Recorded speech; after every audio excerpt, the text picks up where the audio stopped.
Also, automate your savings. Set up a recurring transfer to a separate savings account so you don't even see that money in your main balance.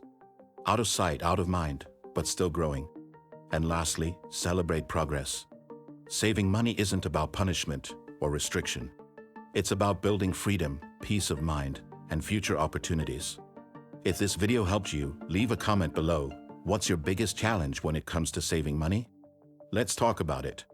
Don't forget to like, subscribe, and share this video with someone who needs these tips. Thanks for watching Master of Finance.